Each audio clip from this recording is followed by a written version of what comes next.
En 2006, une convention nationale agrifaune a été signée par les acteurs du monde agricole et cynégétique afin d'unir leurs efforts pour concilier l'agriculture, la chasse et la faune sauvage. À l'image du Calvados en 2010, c'est aujourd'hui plus d'une soixantaine de départements français qui ont développé un programme agrifaune sur des thématiques variées. Au niveau de notre département, c'était avant tout destiné à sensibiliser les jeunes agriculteurs ou les futurs agriculteurs dans les lycées agricoles en matière environnementale concernant la biodiversité.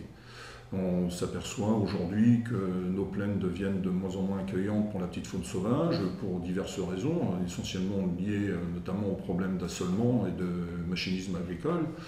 Et il nous a paru opportun, dans le cadre du programme Agrifaune, justement, de pouvoir aller exposer à ces jeunes-là les différentes méthodes qui permettent quand même à la fois d'avoir une production agronomique satisfaisante et aussi de pouvoir développer une faune sauvage riche et diversifiée sur leur territoire. À l'ONCFS, nous allons dans les lycées agricoles faire des interventions pour sensibiliser les élèves à la faune sauvage et à la biodiversité en milieu agricole. On commence en général par une intervention en salle pour présenter le programme Agrifaune. Et puis ensuite, on va sur le terrain, soit chez un agriculteur du réseau Agrifaune, ou alors sur une sortie haie, autour de la haie, ou alors pour un comptage vers de terre, comme aujourd'hui par exemple. C'est bon, tout le monde en a?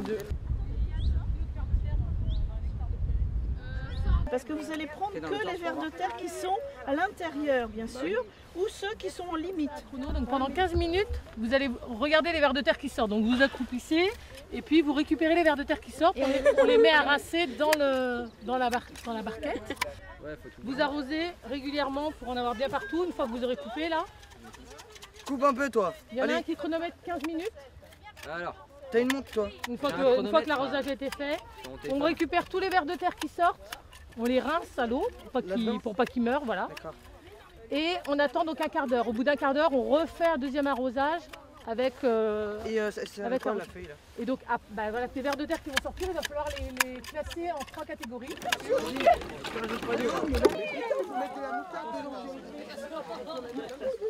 Attention. Voilà. Et oui, c'est bien. C'est bien, c'est bien. Merci. Attends, je vais changer de sens.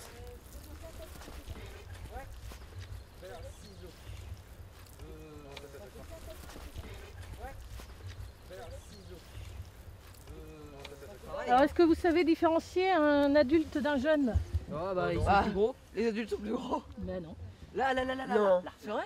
Les adultes sont plus petits. Ben ça, toi par exemple, c'est un jeune. Parce qu'il est long. Non, parce qu'il n'a pas d'anneau en fait. Ah oui, l'anneau. Ouais. Si, il en a. Au début, regardez. Regarde cet anneau-là. D'accord. Et vu que c'est des jeunes, et vous voyez qu'ils sont très très longs, ils font plus de 5 ou 10 cm. C'est des longs, c'est... Voilà, c'est des anéciques, c'est-à-dire des très grands. Voilà, et après, dans les anéciques, il y a tête rouge ou tête noire. la tête justement. noire. Ouais, là c'est tête noire. Voilà, et en fait, ils ont un gradient Et de la couleur, tête, vous voyez. c'est ici, c'est ça? Voilà. Vous voyez, ils ont un gradient de couleur, c'est-à-dire qu'ils sont plus foncés à la tête et ils sont pas uniformes en couleur. Ah ouais. Ils ont un petit dégradé de couleur. Du coup, et c'est des têtes noires ceux-là aussi. Et c'est ceux qui sont le plus courants dans les prairies. Regarde, tout cela, tout ça c'est de la tête noire. Ça c'est une tête noire ça. Ouais. Regarde la tête, elle est toute noire. 10, Hein 11. 11. Ça c'est une tête rouge quand même. Non, noir. Non, regarde la différence de couleur. Tu vois, il a quand même la tête plus sombre. 12. 13, 14. 14, ouais. Vous avez surtout des têtes noires en fait. 15. Alors, sur votre placette 1, vous avez au total 75 vers de terre. Oui. Ouais. Alors, les maximum, les plus représentés, C'est les juvéniles en anécique. voilà, les anéciques. Voilà, les anéciques, ceux qui font l'aller-retour entre la surface et puis la profondeur, et à tête noire. Oui, il y en a beaucoup. C'est les plus gros. Hein. C'est ceux-là qui labourent. Ce qui m'a beaucoup plu dans ce programme Agrifaune, c'est l'approche de terrain qui plaît aux jeunes et aussi la dimension scientifique, puisque ces résultats-là sont portés dans un programme national pour faire des comptages. Nous sommes dans le réseau Agrifaune depuis 2010 et nous accueillons régulièrement donc des stagiaires qui viennent de première du lycée agricole de Vire. Nous sommes ici très sensibles à la biodiversité, au maintien des espèces sauvages, et notamment donc, le petit gibier. Dernièrement, donc, nous avons accueilli 2 stagiaires qui ont travaillé sur le petit gibier, hein, la pose d'agrinoire, de points d'eau, le comptage aussi des perdrix, la mise en place d'une jachère fleurie dans le verger, hein, et puis la mise en place de ruches pour les abeilles sauvages. Le stagiaire va nous présenter au mois de mai un rapport concernant ce diagnostic de haies, hein, qui va nous permettre ensuite de valoriser ces haies, de replanter de manière réfléchie et aussi d'exploiter ces haies, hein, de valoriser à travers donc, une filière bois qui reste à déterminer à ce jour. Retourne-le au bord, en cas de doute,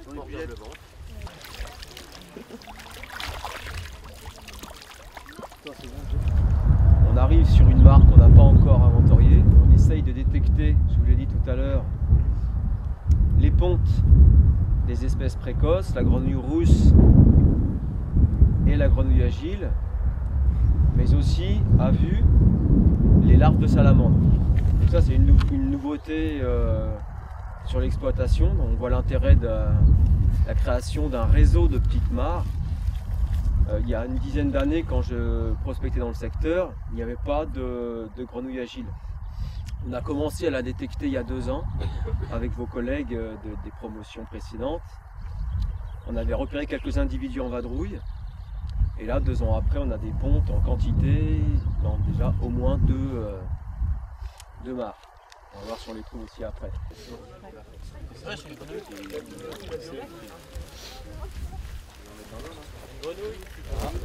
Elle semblait bien en avoir beaucoup plus à la rescousse. Oui, c'est une boîte. On a une boîte par là?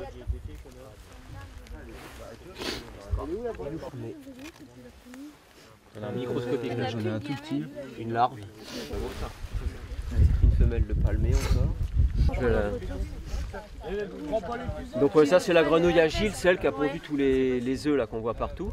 Donc une grenouille, j'essaie de mettre au soleil, marron, avec le museau très pointu par rapport à l'autre grenouille brune qui est la grenouille rousse, qui a le museau beaucoup plus arrondi, beaucoup plus busqué. Et puis la grenouille agile a des grandes pattes arrière. Alors chez la rousse, ça dépasse pas le museau, en règle générale. Mais il suffit de regarder le ventre et hop, là on a une couleur orange immaculée, caractéristique du triton alpestre. Donc une espèce plutôt bocagère forestière qui régresse un peu dans la région. Alors ça c'est le mâle d'alpestre. Il est plus petit que la femelle en règle générale. Et beaucoup plus coloré, donc couleur bleue ardoisée au niveau du ventre là. Des petites ponctuations sur les flancs et au niveau du museau. Et puis une crête là qui est repliée parce qu'on l'a sortie de l'eau, mais une crête au moment de la reproduction. Et puis comme la femelle, un ventre orange immaculé. Tac. Voilà. Le mâle récupère les œufs et les porte sur son dos pendant tout le développement embryonnaire. D'où son nom d'alite accoucheur. Le mâle aide la femelle à accoucher entre guillemets et il garde les œufs sur le dos pendant tout le temps du développement embryonnaire. C'est pas très commun, hein, c'est assez rare dans la région et ça apprécie les endroits pierreux ou sableux. Alors en normand on l'appelle le mouron et c'est une espèce qui a mauvaise réputation, qui fait peur en fait. Les gens pensent que c'est agressif, dangereux, etc. Alors que pas du tout. Donc en fait nous travaillons dans le cadre d'Agrifaune depuis 2010. Bon, on s'est mis dans cette action-là car ça nous permettait en fait de joindre les lycées avec les différents partenaires pour en fait sauvegarder la biodiversité au sein des exploitations agricoles. Trop souvent on a tendance à croire que la biodiversité elle se limite aux espaces boisés, voire aux zones humides, mais bien au contraire, elle est très importante dans les zones ouvertes et notamment dans le milieu agricole. Donc sans les agriculteurs, c'est sûr qu'il y aurait une diversité bien moindre. Donc on travaille ensemble de manière à mettre des actions concrètes en place. L'année dernière, j'ai effectué mon stage donc, au lycée agricole de Vire et durant ce stage, j'ai effectué l'inventaire des haies et j'ai proposé des aménagements propices à la faune, donc comme la replantation des haies, la pose d'agrès noirs donc pour la microfaune, donc enfin pour la faisanderie, les perdrix, tout ça, des bandes enherbées et sinon une garenne artificielle. Et donc avec les élèves, on travaille beaucoup sur les thématiques de biodiversité et concilier agriculture et préservation de la flore et de la faune. Et on travaille beaucoup sur la thématique des haies. Donc on replante des haies. Alors sur le site ici par exemple, il y en a un petit peu au loin, là-bas en bas de la parcelle, on a replanté des haies. Et puis on essaie aussi surtout de conserver l'existant.